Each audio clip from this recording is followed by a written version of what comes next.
迪丽热巴为何总被嘲？萧启清嚷上线后，迪丽热巴再次站在舆论的风口浪尖。从脸僵台词差、演技拖后腿到扛剧能力不足，各种质疑层出不穷，仿佛只要作品热度高，就一定会伴随一轮群嘲。然而，当我们真正深入拆解作品结构、行业背景、观众心理与演员成长轨迹后，便会发现，这些指责并非真正对事论事，而是过度放大的情绪性评价，甚至带有明显的偏见与误读。因此，本片将从5个层面进行深度反驳：外貌偏见如何制造脸僵错觉？演技争议是客观存在，还是审美偏差？扛剧能力不足是否公平？作品质量的锅不能由演员背。为何迪丽热巴的一举一动都会被放大？流量演员的结构性困境。职业路径多样化不是无代表作，而是演员成熟的必经阶段。1. 脸僵从何而来？外貌滤镜制造的假象。在所有批评中，脸僵3个字最具杀伤力。但问题是，热巴的脸真？答案是，多数观众把她的高颧骨、深眼窝与混血感五官误认为僵硬。这种现象有3个成因。1. 审美文化差异导致误读。中国荧幕传统偏好柔和、平面、圆润的脸型，而热巴的面部轮廓立体，光影对比强烈，天然会让镜头呈现冷感效果。但冷感不等于无表情，更不等。事实上，这类立体脸在大特写中更考验微表情控制。2. 镜头、滤镜与光源放大视觉硬度。萧启清嚷的夜戏滤镜暗沉，光源不足，使立体五官的演员更容易显得硬冷，产生假性僵硬。这属于技术问题而非表演问题。3. 微表情流派容易被普通观众忽略。热，通过呼吸变化表现紧张，用眼神移动传递情绪，用极细微的眉部收缩体现疼痛，用眼皮颤动展示隐忍。这些都是专业训练的结果，属于高级自然化的演技风格。但普通观众习惯夸张表演，会误以为没演。被说脸僵，往往不是他的问题，而是观众审美与摄影技术的问题。2. 热巴演技真的差吗？从3个维度专业解析。先看事实。1. 台词问题正在明显改善。早期作品如《利剑玫瑰》确实存在有气无力的台词短板，但萧启清嚷中，气息稳定，情绪传递清晰，语调自然不做作，情绪递进保持克制有度。台词的弱点已不是致命问题。2. 动作戏表现专业度极高，本剧中90%打戏由他亲自完成，动作干净利落，身体控制力强，情绪、动作与故事节奏同步，甚至连续高强度拍摄中未依赖替身，这已经达到动作演员的专业水准。3. 关键戏份呈现出质感演技，例如第9集的重伤戏，面部抽动的频率，呼吸紊乱的节奏，眼神中的疼痛与隐忍，身体微微卷缩的生理反应，这些细节都足以证明他不是颜值型明星，而是能真正塑造角色的演员。总结：批评热巴演技的人，往往只看到他早期的印象，却不愿承认他的进步。但任何专业从业者都会承认，热巴这2年的演技进步非常显著。3. 扛剧能力不足。不，问题出在剧本与制作。许多批评把萧启清嚷的问题全部推给迪丽热巴，但这种逻辑极其不公平。让我们看看作品有哪些硬伤。悬疑剧塞入大量爱情线，类型混乱，主线推进过慢，节奏崩坏，夜戏滤镜过暗，引发观感问题。开篇旁白剧透核心设定，消解悬疑感。大量支线占据篇幅，主线被稀释。角色在极端环境下依旧精致妆容，缺乏真实感。这些问题与演员无关，属于编剧的问题、导演的问题、制作组的问题、后期的问题。让演员为整部剧的结构性缺陷背锅，本质是偷换概念。没有演员能在剧本失衡、制作混乱的情况下凭演技救全剧。4. 为什么热巴的一点短板都会被放大？流量结构性偏见。热巴从出道到爆红再到稳居顶流，始终处于流量光环下，而流量演员的共同困境是： 1. 越红越容易被苛责。观众天然会对顶流抱有过高期待，但任何一次轻微失误都会被无限放大。2. 颜值太高反而阻碍演技被看到。热巴的外貌太亮眼，导致情绪细节容易被无视，演技被标签化为靠脸吃饭。无论演得多好，都有人说不够真实。证据：观众天然偏见，漂亮等于演技差。这是行业内长期存在的偏见，不只发生在她身上。3. 女性演员普遍面临更苛刻的审美环境。同样的表演，男演员被说稳，女演员却被说僵。同样的角色探索，男演员被说多元，女演员却被说迷茫。热巴所面对的不是个人困境，而是行业困境。5. 无代表作论是不成立的，探索型演员并非失败者。很多人喜欢说迪丽热巴没有真正的封神角色，但数据与事实都否认这种说法。她是有代表作的。三生三世凤九成国民级记忆，你是我的荣耀顶流都市爱情天花板，克拉恋人开启职业女强人形象，长歌行中李长歌亦被公认为突破。这些作品热度、角色塑造与观众认知都已形成沉淀。她为何看起来不像固定标签？因为她不是赛道演员，而是探索型演员。从甜宠转型正剧，从都市悬疑，从流量路线动作戏路线，这种跨类型尝试会导致成功作品不集中，风格差异大，观众无法统一他的标签。但这恰恰是演员成长的必经阶段。演员不是为了标签而工作，而是为了突破而成长。结语：真正的好演员不是无争议，而是在争议中不断成长。迪丽热巴的问题并非她不努力，而是观众对她期待值太高。她的颜值遮盖了她的进步，她承担了作品制作层面的锅。她处于流量光环下，美貌与争议并行。她正处于从偶像演员向实力演员转型的关键期。她没有停下脚步，台词努力练，动作戏真上场，表演逐渐克制成熟，角色类型不断开拓，演技稳定提升，这些都不容否认。因此，我们可以说，对迪丽热巴的批评常常被放大，而她的努力却常常被忽视。真正客观的人都会看到，她不是被嘲，而是被误读；她不是能力不足，而是被期待吞没；她不是不够好，而是正在往更好的方向路上。这就是一个演员最值得尊敬的状态。迪丽热巴被指截胡赵丽颖角色，反手将王鹤棣让给孟子义。迪丽热巴正潜心投入新剧组，不料与搭档常华森的一顿普通聚餐，竟意外点燃了绯闻的火苗。更引人议论的是，坊间传闻这部剧的女主角原本另有所属，据说是赵丽颖的饼，热巴只是接手而已。与此同时，她似乎还婉拒了后续与王鹤棣合作的机会，这份机缘最终落在了孟子义手中。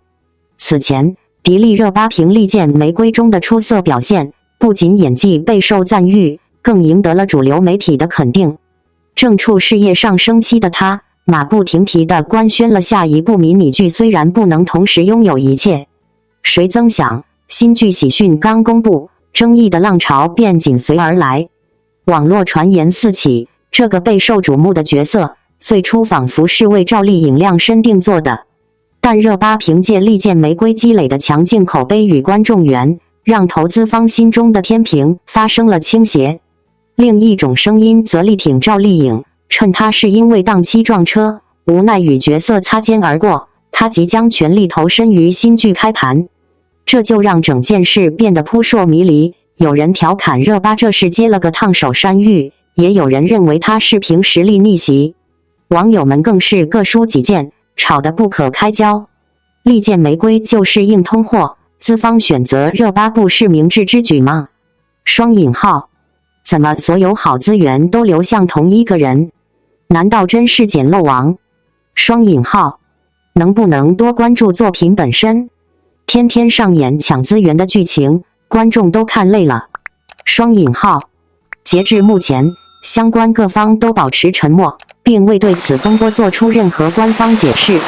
但无论如何，这场突如其来的热议，已经为迪丽热巴这部尚未面世的新剧赚足了眼球和期待值。近年娱乐行业环境瞬息万变，流量结构重塑，审美偏好更迭，社交舆论不断放大情绪化评价。在这样的时代背景下，迪丽热巴经常成为舆论焦点，有人赞叹她的美貌，有人质疑她的选择，有人用单一的角色或短暂的曝光来推断她的全部实力。然而，如果撇开情绪化讨论，用专业媒体的角度回望她过去几年的作品路径与行业贡献，我们会发现，对她的许多误解本不该存在。首先，迪丽热巴的职业自觉与作品态度远比外界想象更为坚定。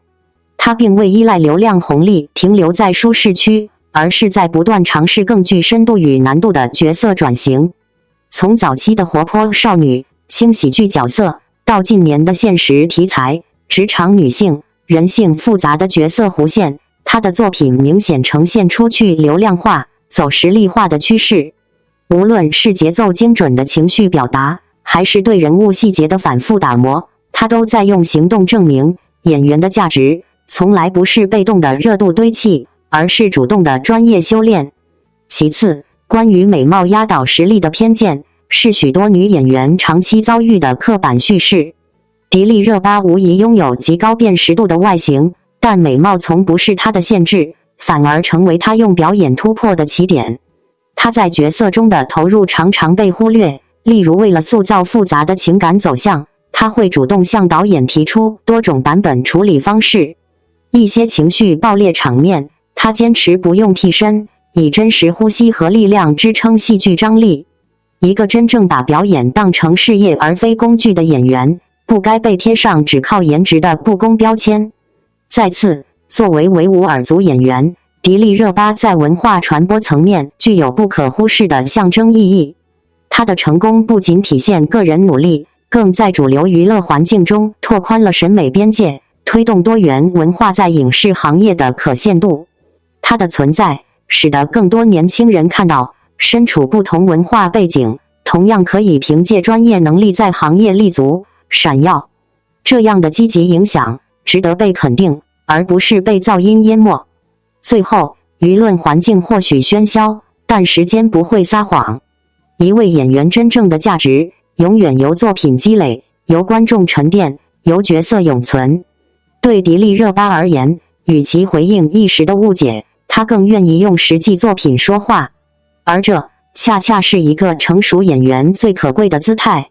在娱乐行业浮躁与审判并存的当下，坚持走实力路线，本身就值得尊敬。迪丽热巴正在用自己的方式，踏实地证明，她不仅是美丽的代表，更是值得期待的优秀演员。迪丽热巴为陈星旭剪发竟剪伤自己，幕后花絮曝光。最近，萧启清嚷的一段拍摄花絮在网络上炸开了锅，不是因为剧情多炸裂，也不是因为 CP 感多强，而是因为一个真实到让人心疼的瞬间。迪丽热巴在为陈星旭剪发时，不慎用针剪刀割伤了自己的手指，伤口又深又长，可她第一反应却是问：镜头没拍到吧？这句话一出，无数观众瞬间破防。这不是演戏，这是实打实的敬业。这场戏原本是为了呈现头发自然散落的真实感，剧组特意用了针剪刀操作，追求细节上的极致。可再小心，意外还是发生了。迪丽热巴在剪发过程中失手划伤左手手指，血立刻渗了出来。陈星旭事后回忆，看到伤口时都吓了一跳，形容又长又深。但当时热巴没有喊停，没有哭闹，而是迅速评估拍摄是否受影响，确认镜头没拍到异常后，才简单包扎，继续拍完后续内容。这种扛得住伤痛，也守得住角色的态度，让人不得不服。更让人动容的是拍摄前的准备。为了不剪坏陈星旭的发型，热巴反复练习剪发动作，还开玩笑说，要是剪坏了，我就把自己的头发接上去。这份认真和幽默缓解了现场紧张气氛，也看得出他对角色和对手演员的尊重。而当剪刀抖动被陈星旭察觉，他立刻追问是否受伤，那种演员之间的默契与关心，也让观众直呼太暖了。导演何坦在花絮中连续7次追问刚剪到手了吗？工作人员迅速上前查看，陈星旭镜头外紧盯热巴的手，焦急之情溢于言表。这些未剪辑的片段，把片场的真实氛围完整呈现出来。没有剧本，没有表演，只有最真实的反应。也正是这种真实，让观众看到了演员背后的付出。舆论很快两极分化，一部分人被热巴的隐忍和专业打动，称她是克制型敬业的典范。她没有把伤痛当作营销点，也没有事后哭诉博同情，而是默默坚持完成工作。这种态度反而赢得了更多尊重。粉丝们甚至自发捡垃圾室找花絮，挖掘更多未公开的互动细节，只为证明她的敬业不是偶然。但也有声音提出质疑，艺术效果真的值得用人身安全去赌吗？为什么不能用道具剪刀或特效替代？剧组回应称，前期已用假发模型演练多次，并选用了钝头剪刀降低风险，但拍摄时仍需真剪刀保证视觉真实。这背后其实是影视行业长期存在的真实与安全平衡难题。追求极致画面往往意味着更高的风险，而演员常常是第一道防线。这已经不是迪丽热巴第一次带伤拍戏。过去她打戏导致眼球毛细血管破裂，水下戏呛水26次的新闻早已不是秘密。这一次的减伤，不过是她战损美学标签的又一次印证。她饰演的聂九罗是雕塑家，也是南山风刀，刚柔并济，而戏外的她同样扛得住刀锋，也守得住温柔。央视网评价她重构女性打戏范式，而这次剪发意外反而成了专业演员素养的活教材。腾讯视频将事件作为正面案例宣传，陈星旭也公开称赞她是最认真的对手戏演员。从职场人提炼出的白天削方案、晚上削老板梗，到观众对猎人伪装成猎物主题的共鸣，这场意外早已超越了单纯的受伤事件，成为一种职业精神的象征。当然，我们也得理性看待。伤口的具体医学情况并未有官方医疗报告证实，导演7次追问等细节也可能源于花絮剪辑的戏剧化处理。但不可否认的是，这件事让公众更直观地看到了演员工作的艰辛与专业。说到底，迪丽热巴减伤的不只是手指，更是戳中了大众对认真做事的敬意。在这个流量为王的时代，她用行动证明，真正的偶像不是靠热搜堆出来的，而是靠一场场戏，一次次坚持拼出来的。她剪的不是头发，是敬业的刻度；她流的不是血，是职业精神的底色。这样的演员值得被看见，更值得被尊重。迪丽热巴剪刀意外事件，职业精神的真实刻度与行业生态的隐性矛盾。近期，萧启清嚷曝光的一段幕后花絮在网络上持续发酵。与其说它是一场意外，不如说是一束强光，照亮了当下影视行业的专业标准与现实困境。当迪丽热巴在为陈星旭剪发的拍摄中，不慎被真剪刀割伤手指时，观众看到的并不仅仅是一个演员受伤的瞬间，更是他多年坚持的职业态度在无声发光。从花絮画面中可以清楚看到，伤口又长又深，鲜血渗出的极快。但热巴的第一反应不是皱眉，也不是喊停，而是冷静地询问镜头是否受到影响。这种在痛感之后仍保持对画面的敏锐判断，体现了成熟演员的职业本能。正是这种将角色优先于个体的工作方式，使得他在过去几年逐渐从流量标签走向实力认可。而这一次的事件，也让更多人重新审视他在《利剑玫瑰》中以战损镜头赢得口碑的拍摄方式，眼球毛细血管破裂，水戏呛水数十次，极限情绪戏全部亲自上阵。可以说，剪刀意外并非孤立，而是他始终坚持演员以作品说话的一贯表现。然而，这一事件也暴露了行业内长期存在的结构性矛盾，真实效果与安全规程之间的拉扯。剧组为追求发丝落下的真实感而坚持使用真剪刀，虽已进行多次模型演练，但风险依旧无法完全避免。这种做法无疑是对专业度的追求，但也反映出演员仍然是风险链条中最前线的承担者。在特效与真实之间如何平衡，是娱乐工业始终绕不开的课题。舆论随之快速分化，一部分观众被热巴的克制与专业深深打动，称他为敬业型演员的代表；另一部分声音则质疑行业是否过度强调真实，从而将演员置于危险之中。但无论争议如何，事实是，热巴并未利用受伤作为卖点，也未在事后进行情绪化表态，而是保持一贯低调，这反倒让事件呈现出更纯粹的职业气质。更值得注意的是，本次事件在社交媒体上引发的讨论已不仅限于影视圈内部，而是上升到对认真做事的人的普遍尊敬。当央视网评价他重构女性打戏范式，腾讯视频以此作为专业度案例，陈星旭公开称赞他是最认真的对手戏演员，这些声音共同构成了热巴如今职业形象的坚实支点。可以说，迪丽热巴剪伤的不是手指，而是戳中了行业对专业主义的敏感点，也触动了大众对真正努力者的情感共鸣。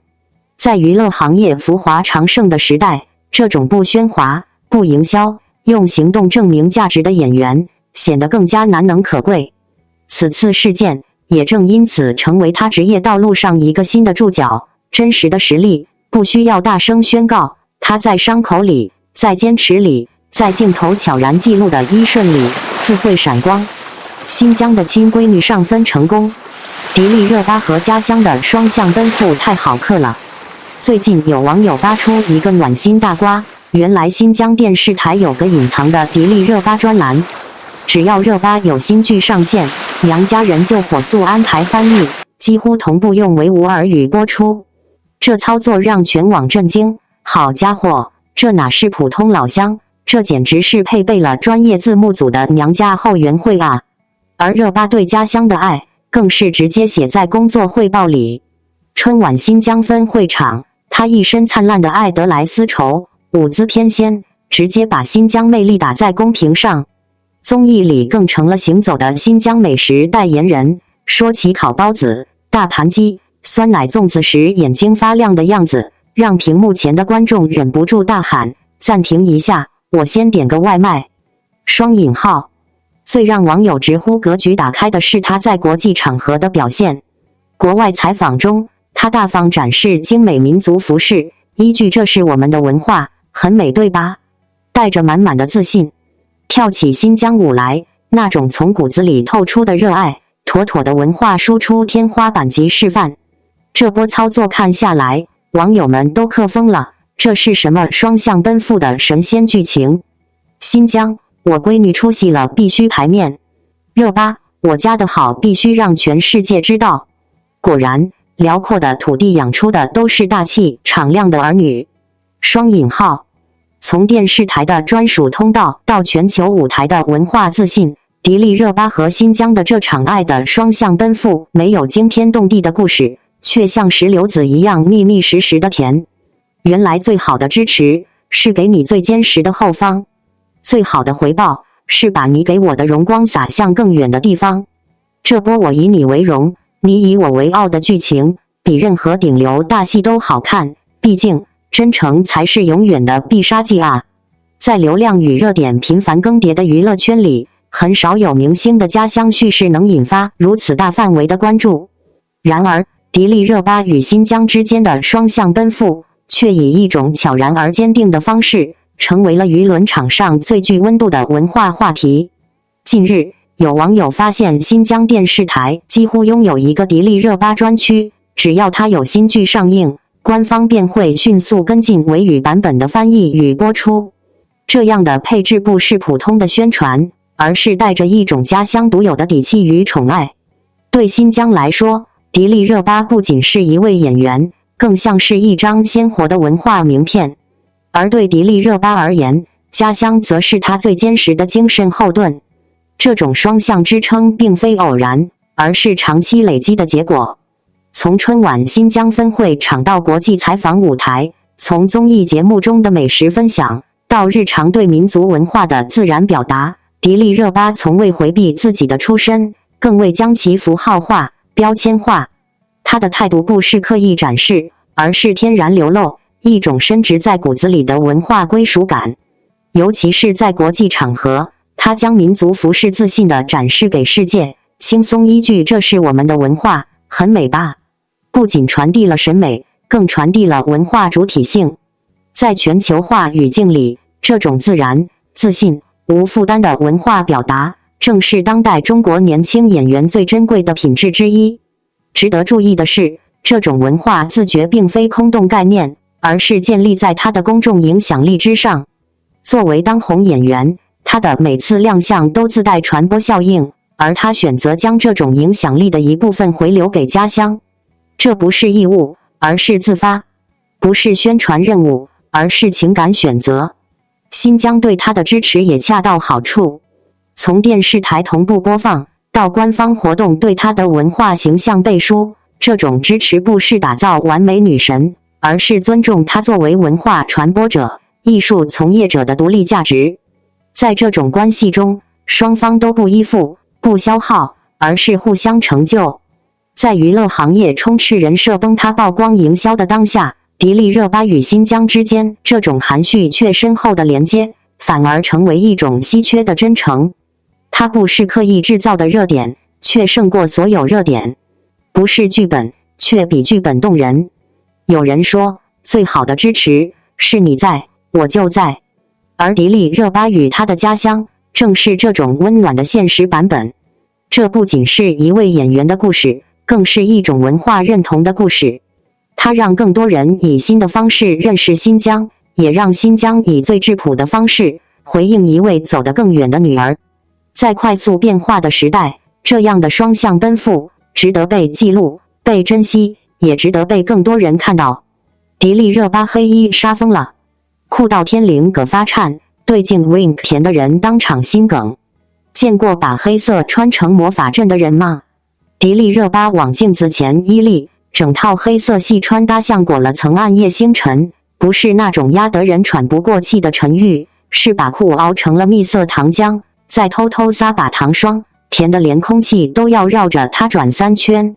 镜头刚扫到她的背影，我就差点把手机攥碎。修身黑西装掐出腰肢细的像能绕指，肩线利落的能裁开封，可下摆偏要松垮垮垂着，像偷学了猫咪伸懒腰的慵懒。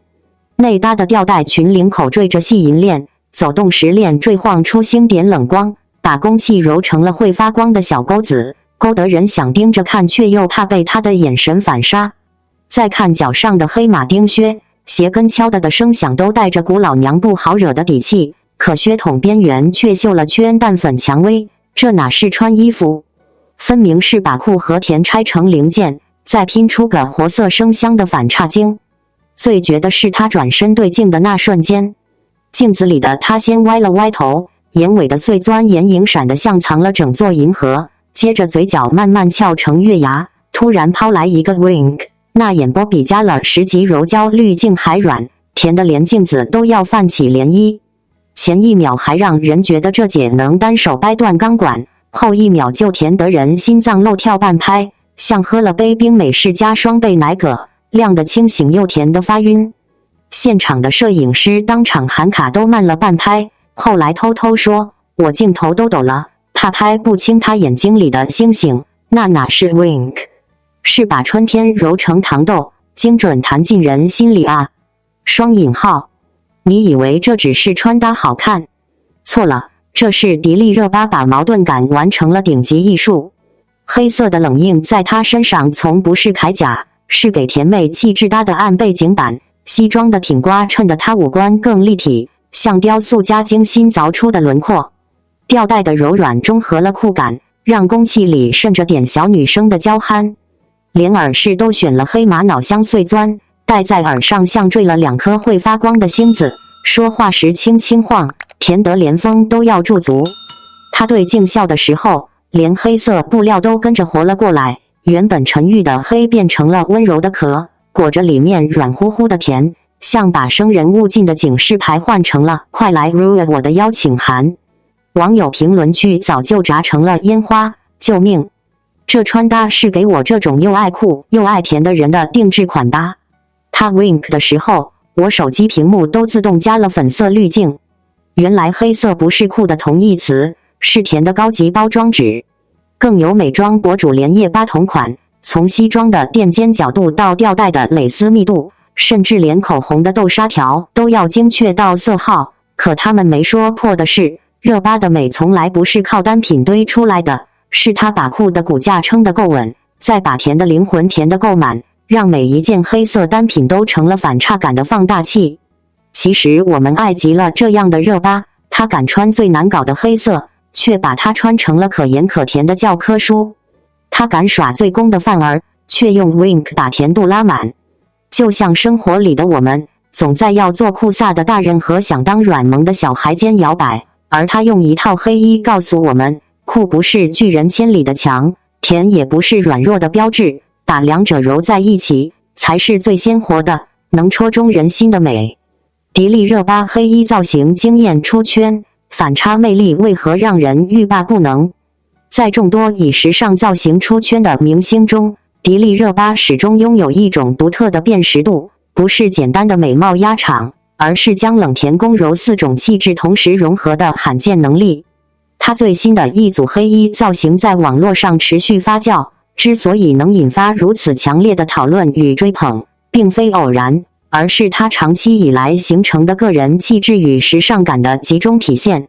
首先，热巴这次的黑色穿搭之所以能被称为杀疯了，在于她精准拿捏了黑色的情绪张力。